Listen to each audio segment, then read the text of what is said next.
Hello दोस्तों, आप सभी का स्वागत है अपने यूट्यूब चैनल शामिल स्टडी पॉइंट में। CCS university Meerut BA final राजनीतिक विज्ञान इकाई 4 पार्ट 2।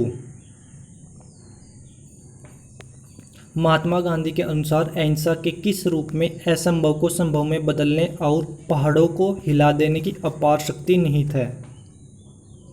कायरों की हिंसा बिल्कुल गलत भाई। औचित्यपूर्ण अहिंसा ये भी गलत है। जागृत अहिंसा। तो दोस्तों, जब जागृत अहिंसा होगी तभी तो हम असंभव को संभव में बदलेंगे और पहाड़ों को भी ला सकते हैं। जब हम जागेंगे तभी तो होगा ना। तो इसलिए बोलते हैं इसको जागृत अहिंसा, क्योंकि जागने पर ही सब कुछ संभव है। महात्मा गांधी के अनुसार निर्बलों की हिंसा है। निर्बलों की हिंसा यानी कि जो कायर लोग हैं उनकी कौन सी हिंसा है? निर्बलों की, जिनमें बल नहीं होता। कायरों की अहिंसा ये भी गलत है। जागृत अहिंसा ये भी गलत है। औचित्यपूर्ण अहिंसा, निर्बल जिसमें कुछ बल है ही नहीं, तो वो कैसी अहिंसा करेगा? वो करेगा औचित्यपूर्ण अहिंसा, ठीक है, जिसमें बल नहीं है। यदि कायरता और हिंसा में से किसी एक का चुनाव करना हो तो गांधी जी किसको स्वीकार करते हैं? कायरता को, बिल्कुल गलत है भाई। हिंसा रहित कायरता बिल्कुल गलत। हिंसा को, तो वह हिंसा को पसंद करेंगे, क्योंकि यदि कायरता और हिंसा में से किसी एक का चुनाव करना हो तो गांधी जी किसको स्वीकार करते हैं? बताओ, गांधी जी क्या सभी करेंगे? हिंसा को करेंगे। कायर थोड़ा है, डरपोक थोड़ा। कायर का मतलब होता है डरना यानी कि डरपोक, और हिंसा का मतलब है लड़ाई करना। तो ये तो डरपोक बनो या लड़ाई करो। तो भाई हम तो लड़ाई करेंगे, अपने हितों की रक्षा के लिए क्या करेंगे? लड़ाई करेंगे। डरपोक थोड़ा बनना कि कायर है अपने घर में घुस गया बैठ गए। तो भाई अगर कुछ गलत होता है तो हम हिंसा करेंगे, लड़ाई करेंगे अपनी। जैसे उस टाइम क्या था, महात्मा गांधी ने देश की स्वतंत्रता के लिए हिंसा की थी। 1942 में बोला था लास्ट में, करो या मरो, ठीक है। कायर थोड़ा थे, तो हिंसा, जिसका राइट आंसर क्या होगा? हिंसा। नेक्स्ट प्रश्न है, महात्मा गांधी के अनुसार अहिंसक का सबसे बड़ा गुण क्या है? अहिंसक का कायरता गलत है। निर्बलता ये भी गलत है। वीरता, जो वीर पुरुष होते हैं, ठीक है, वीरता। सबसे बड़ा गुण क्या होता है? वीरता। जिस प्रकार वृक्ष और बीज में संबंध है उसी प्रकार साधन और साध्य में है। यह कथन किसका है? तो यह कथन था भाई महात्मा गांधी का। महात्मा गांधी ने कहा था कि जिस प्रकार वृक्ष और बीज में संबंध है उसी प्रकार साधन और साध्य में है। तो यह कथन महात्मा गांधी ने कहा था। नेक्स्ट, राज्य के संबंध में महात्मा गांधी के विचार किससे मिलते हैं? तो महात्मा गांधी के जो विचार मिलते हैं मैकियावेली से मिलते हैं। राज्य के संबंध में मिलते हैं ओनली। राज्य के संबंध में महात्मा गांधी के विचार मैकियावेली से मिलते हैं। महात्मा गांधी राज्य का विरोध इसलिए करते हैं कि यह पूंजीपतियों की संस्था है, शोषण का उपकरण है, ये भी गलत है। सामव्यय है, ये भी गलत है। हिंसा मूलक है, ये क्या है? ये हिंसा मूलक। तो इसलिए ऑप्शन डी इसका सही होगा, हिंसा मूलक। महात्मा गांधी के विचार से मेल नहीं खाता है। कौन नहीं खाता है वो बताना है। इसमें मेल नहीं खाता है। राज्य व्यक्ति के नैतिक विकास का मार्ग प्रशस्त नहीं करता। राज्य हिंसा और पाशविक शक्ति पर आधारित है।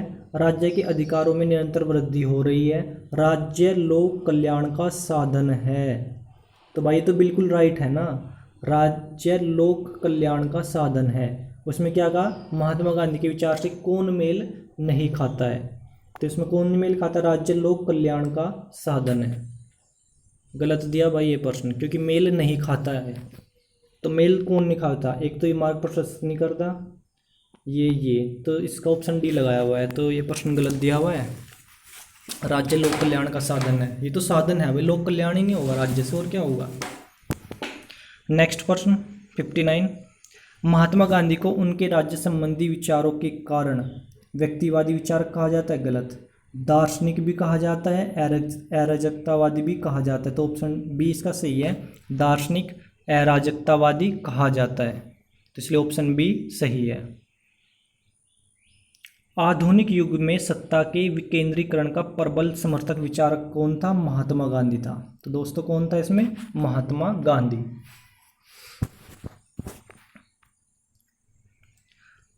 प्रत्येक ग्राम एक पूर्ण गणराज्य हो, यह विचार किसका था? यह विचार भी महात्मा गांधी का ही था। वे थोरो के इस विचार से सहमत थे कि सर्वोत्तम सरकार वह है जो सबसे कम शासन करती है। तो यह किसने कहा था? महात्मा गांधी ने। जो सबसे कम शासन करती है वह सर्वोत्तम सरकार है। कौन सहमत थे इस विचार से? महात्मा गांधी थे। आधुनिक युग में राम राज्य की स्थापना की बात करने वाला प्रसिद्ध विचारक कौन है? महात्मा गांधी। महात्मा गांधी था राम राज्य की स्थापना की बात करने वाला। तो राम राज्य की स्थापना की बात किसने की थी? महात्मा गांधी ने की थी। गांधी जी के अहिंसात्मक समाज का लक्षण नहीं है। गोवध निषेध, सेना, मद्य निषेध, वर्ण व्यवस्था। तो कौन सा लक्षण नहीं है भाई इसका? वर्ण व्यवस्था, इसलिए ऑप्शन डी हमारा सही है। गांधी जी के अहिंसात्मक समाज का लक्षण कौन सा नहीं है? वर्ण व्यवस्था। यानी कि वर्ण का मतलब होता है रंगों के अकॉर्डिंग विभाजन, जिससे कि क्षत्रिय या ब्राह्मण है। तो भाई ये लक्षण नहीं था, उसके लिए तो सब समान थे। मद्य निषेध का समर्थन करने वाले विचारक कौन थे? महात्मा गांधी और टी.एच. ग्रीन। मद्य निषेध का समर्थन करने वाले विचारक महात्मा गांधी और टी.एच. ग्रीन थे, इसलिए ऑप्शन ए हमारा सही है। महात्मा गांधी के अनुसार मतदाताओं के लिए आवश्यक योग्यता की शर्त क्या है? संपत्ति। गलत है भाई। एक बात बताओ, वोटिंग के लिए हमारे पास धन होना जरूरी है क्या? बिल्कुल गलत। शैक्षणिक योग्यता ये भी गलत है। सामाजिक स्थिति ये भी गलत है। वोटिंग के लिए 18 वर्ष होनी चाहिए, चाहे वो अनपढ़ हो, पैसा हो या ना हो, समाज में उसकी स्थिति है नहीं है, उससे कोई मतलब नहीं। 18 साल की एज हो गई तो वह मतदाता वोटिंग कर सकता है। ठीक है, तो योग्यता के लिए शर्त क्या बची? शारीरिक श्रम, यानी कि शारीरिक श्रम करेगा। जब चुनाव होते हैं, जब स्कूल में वोटिंग डाली जाती है तो शारीरिक शरीर से चल के ही तो जाएगा ना, तभी तो वोट डालेगा ना वहाँ पे। तो योग्यता की शर्त क्या है? शारीरिक श्रम। मतदाता कौन होगा? जिसके पास शारीरिक श्रम होगा, जो चल के वोट डाल लेगा, शारीरिक श्रम। ठीक, नेक्स्ट 67। महात्मा गांधी सर्वाधिक बल देते अधिकारों पर, कर्तव्यों पर, राज्य पर, सत्ता पर। तो सबसे अधिक जो बल दिया इनमें से, देता तो चारों पर था लेकिन सबसे ज़्यादा जो बल देता है वो सत्ता पर देता है। आज सत्ता किसकी है हमारे देश में? बीजेपी की। तो बीजेपी के हाथ में है कि वह देश में कुछ भी कर सकते, कुछ भी। ठीक है, तो सत्ता पर। 68। निम्नलिखित में से किस गांधीवादी आंदोलन को फरवरी 1922 में उग्र किसानों द्वारा पुलिस थाने पर आक्रमण के कारण स्थगित किया गया था? ये है भाई असहयोग आंदोलन। 1920 से 1922 तक चला था और गोरखपुर के चोरा चोरी थाने पर किसानों द्वारा हमला कर दिया गया था, जिसको चोरी चारा कांड बोलते हैं। ठीक है, और उसी घटना से महात्मा गांधी ने असहयोग आंदोलन को स्थगित करना पड़ा था। असहयोग आंदोलन सबसे पहला आंदोलन तो था नहीं, 1920 में था, तीसरा आंदोलन था ये। अनटू द लास्ट नामक पुस्तक के लेखक कौन है? अनटू द लास्ट, लास्ट तो इसका है रस्किन। लास्ट में से आ गया आधा से, और रस्किन में भी आधा से आ गया, तो लास्ट से बना रस्किन, रस, लास से, और रस्किन में भी से है। तो अनटू द लास्ट किसने लिखा? जॉन रस्किन ने। ठीक है, और इससे सहमत कौन हुए थे? महात्मा गांधी। महात्मा गांधी को अहिंसक प्रतिकार की कल्पना सर्वप्रथम किससे सूझी? महादेवी वर्मा के गीतों से? बिल्कुल गलत। महादेवी वर्मा का जन्म 1907 में हुआ था। जयशंकर प्रसाद की कामायनी से? बिल्कुल गलत। मैथिली शरण गुप्त की भारत भारती से? बिल्कुल गलत है। श्यामल भट्ट रचित गुजराती कविता से? श्यामल भट्ट रचित गुजराती कविता से ये अहिंसा के प्रतिकार बने। इनके महात्मा गांधी का अहिंसक प्रतिकार की कल्पना सर्वप्रथम श्यामल भट्ट रचित गुजराती कविता से सूझी। 71। गांधी जी ने कानून की शिक्षा किस देश से प्राप्त की थी? तो की थी ब्रिटेन से। देखो, भारत अंग्रेजों का गुलाम था, लेकिन फिर भी महात्मा गांधी अंग्रेजों के ही देश गए, ब्रिटेन में, और वहीं से कानून पढ़ा। ठीक है, कानून की शिक्षा कहाँ से ली? ब्रिटेन से ली। उस टाइम में वह ब्रिटेन विदेश में घूम कर आया था उस टाइम। तो कानून की शिक्षा कहाँ से की? जिसका गुलाम था किसका था? ब्रिटिश का, यानी कि अंग्रेजों का। तो अंग्रेजों का देश कौन सा? इंग्लैंड, यानी कि ब्रिटेन। तो ब्रिटेन से ही प्राप्त की थी। गांधी जी के अनुसार सत्याग्रह का एक साधन नहीं है। असहयोग, हड़ताल, धरना, ये तो तीनों सही है भाई। धर्म परिवर्तन, ये बिल्कुल गलत है। तो गांधी जी के अनुसार सत्याग्रह का कौन सा साधन नहीं है? अहिंसा। अहिंसा यानी कि धर्म परिवर्तन। तो ऑप्शन डी सही है, धर्म परिवर्तन, क्योंकि ये इसका सत्याग्रह का साधन नहीं है, धर्म परिवर्तन। ये एक बहुत ही गलत बात है, धर्म परिवर्तन, इसलिए ऑप्शन डी इसका सही हो जाएगा। गांधी जी न्यास पद्धति अवधारणा का अर्थ है संपत्ति समान रूप से बांटी जानी चाहिए, पूंजीवादी को समाप्त कर देना चाहिए, पूंजीवादियों को अपनी संपत्ति को समाज की धरोहर समझना चाहिए, इसलिए ऑप्शन सी हमारा सही है। जो पूंजीवादियों को अपनी संपत्ति को समाज की धरोहर ही समझना चाहिए, इसलिए हमारा ऑप्शन सी सही है। 74 कौन सा वक्तव्य महात्मा गांधी के विचारों से मेल नहीं खाता है? ये बताने कि कौन सा मेल नहीं खाता है। अधिकारों का वास्तविक स्रोत कर्तव्य ही है, बिल्कुल राइट है। कर्तव्य पालन का अधिकार ही सर्वोच्च अधिकार है, बिल्कुल राइट। कर्तव्य का अस्तित्व अधिकारों की दुनिया में है। कर्तव्यों का जो अस्तित्व है वो अधिकारों की दुनिया में है। क्यों भाई? जहाँ पे अधिकार है उस वहीं पे क्यों है? कर्तव्य तो कर्तव्य है, सब जगह चलेगा। तो गलत कौन सा है? कर्तव्य का अस्तित्व अधिकारों की दुनिया में, गलत है भाई, सब जगह कर्तव्य होते हैं। तो ऑप्शन सी इसका सही है 74 का। स्वतंत्र भारत का प्रथम प्रधानमंत्री कौन था? जवाहरलाल नेहरू। सभी को पता है महात्मा गांधी का उत्तराधिकारी कौन था? जवाहरलाल नेहरू। और भारत का पहला प्रधानमंत्री कौन था? जवाहरलाल नेहरू। जवाहरलाल नेहरू के राजनीतिक गुरु कौन थे? महात्मा गांधी। और महात्मा गांधी का चेला कौन था? नेहरू। और नेहरू कौन था? पहला प्रधानमंत्री। जवाहरलाल जीएल नेहरू द्वारा भारत के लिए समाजवाद के किस स्वरूप को स्वीकार किया गया? इसको क्या? प्रजातांत्रिक समाजवाद, यानी कि प्रजा का शासन है हमारे यहाँ, जनता का शासन जनता के लिए। तो प्रजातांत्रिक समाजवाद इसका सही है। जवाहरलाल नेहरू प्रथम बार भारतीय राष्ट्रीय कांग्रेस के अध्यक्ष कब निर्वाचित हुए थे? ये हुए थे 1929 में। 1929 में जवाहरलाल नेहरू प्रथम बार भारतीय राष्ट्रीय कांग्रेस के अध्यक्ष पद पर निर्वाचित हुए थे 1929 में। मार्क्स वैज्ञानिक पद्धति में विश्वास रखते हैं, बिल्कुल गलत। शोषण के अंत में विश्वास रखते हैं, बिल्कुल गलत था ये व बी दोनों सत्य है, ये भी गलत है। ए व बी दोनों असत्य है, ये राइट है। ऑप्शन डी इसका सही है, क्योंकि ये दोनों ही गलत है। विश्व इतिहास की झलक किसके द्वारा लिखित है? जीएल नेहरू के द्वारा।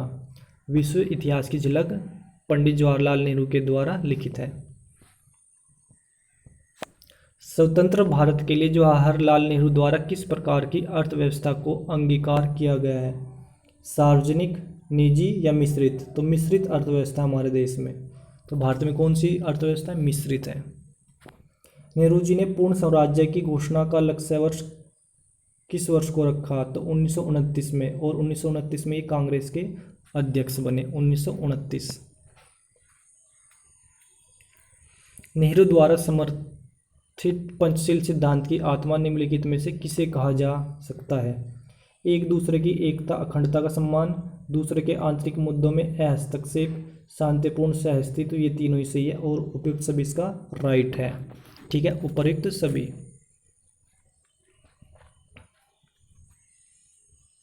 पिता के पत्र पुत्री के नाम किसने लिखा था? जवाहरलाल नेहरू ने, इंदिरा गांधी, ठीक है। पिता के पत्र पुत्री के नाम जवाहरलाल नेहरू ने इंदिरा गांधी के नाम पत्र लिखे थे, ठीक है। पिता के पत्र पुत्री के नाम जवाहरलाल नेहरू। मैं राष्ट्रवादी हूँ और मुझे राष्ट्रवादी होने पर गर्व है, किसने कहा था? जवाहरलाल नेहरू ने, पहले प्रधानमंत्री ने कहा था कि मैं राष्ट्रवादी हूँ और मुझे राष्ट्रवादी होने पर गर्व है। नेहरू समर्थक थे समाजवाद के, तो नेहरू किसके समर्थक थे दोस्तों? तो ये थे समाजवाद के। जयप्रकाश नारायण के अनुसार संपूर्ण क्रांति है सतत गांधीवाद में, किसमें भाई? गांधीवाद में। नेहरू ने किस देश से भारत के लिए योजनागत विकास व्यवस्था की अवधारणा का अनुसरण किया था? ये किया था भाई रूस से, यूएस से, यूएसएसआर, रूस, रूस याद रखना। नेहरू ने योजनागत विकास व्यवस्था की अवधारणा रूस से, यूएसएसआर रूस। निम्नलिखित में से कौन सा पंचशील का सिद्धांत नहीं है? शांतिपूर्ण सहअस्तित्व बिल्कुल सही, अनाक्रमण ये भी सही है, धर्मनिरपेक्षवाद ये गलत है भाई इसमें। तो कौन सा सिद्धांत नहीं है? वो है भाई धर्मनिरपेक्षवाद, तो इसलिए ऑप्शन सी इसका सही है। 90 नेहरू जी का सबसे बड़ा योगदान क्या है? गुटनिरपेक्ष की नीति, गुटनिरपेक्ष, तो इसलिए इसका ऑप्शन ए ही सही है, गुटनिरपेक्ष। तो नेहरू जी का सबसे बड़ा योगदान रहा गुटनिरपेक्षता में। भारत की खोज ये लिखी थी भाई जवाहरलाल नेहरू ने। भारत की खोज रचना जवाहरलाल नेहरू की है। लोकतंत्र के सफल संचालन के लिए नेहरू द्वारा निम्नलिखित में से किस व्यवस्था को स्वीकार किया गया? इसको किया गया भाई वयस्क मत अधिकार को, इनका 18 वर्ष, वयस्क इसको बोलते हैं युवा को। युवा कौन होता है? जिसके 18 वर्ष एज होती है, ठीक है, तो वयस्क मत अधिकार को। नेहरू का जन्म दिवस 14 नवंबर भारत में मनाया जाता है। 14 नवंबर को जन्म होता है जवाहरलाल नेहरू का, उस दिन हम मनाते हैं बाल दिवस। मैं एक क्रांतिकारी के रूप में कार्य करता हूँ, यह कथन किसका? जवाहरलाल नेहरू का। याद रखना, क्रांतिकारी वैसे भगत सिंह भी था, सुभाष चंद्र बोस भी था, लेकिन यह किसने कहा था कि मैं क्रांतिकारी के रूप में कार्य करता हूँ? यह कहा था जवाहरलाल नेहरू। वो सिलेबस में भी जवाहरलाल नेहरू है, याद रखना। कभी क्रांतिकारी का नाम सुनते भगत सिंह लगा दो या सुभाष चंद्र बोस, गलत हो जाएगा, क्योंकि जो सिलेबस में क्या है जवाहरलाल नेहरू है, तो जवाहरलाल नेहरू ही लगाकर आना है। निम्नलिखित में से किसने भारत के आधुनिकीकरण के लिए विज्ञान और प्रौद्योगिकी पर विशेष ध्यान दिया? तो ये दिया है JL नेहरू, जवाहरलाल नेहरू, यही प्रधानमंत्री थे और यही इस पर जोर देते। भारत के आधुनिकीकरण के लिए विज्ञान और प्रौद्योगिकी पर विशेष जोर दिया भारत के पहले प्रधानमंत्री ने, JL नेहरू ने, ठीक। इन ऑटोबायोग्राफी 1936 किसकी रचना है? जवाहरलाल नेहरू की। एन ऑटोबायोग्राफी 1936 रचना है जवाहरलाल नेहरू की। ग्लिम्पसेस ऑफ वर्ल्ड हिस्ट्री 1939 किसकी करते हैं? जवाहरलाल नेहरू। ये रचना बहुत करे था भाई, बहुत लिखी पुस्तक इसने, जवाहरलाल नेहरू ने। डिस्कवरी ऑफ इंडिया पुस्तक के लेखक कौन है? जवाहरलाल नेहरू। याद रखना भाई, जवाहरलाल नेहरू पुस्तक ही लिखते रहते थे। रोमांटिक रिवॉल्यूशनरी किसको कहा गया है? MN राय को। ये किसको कहा गया? MN राय को।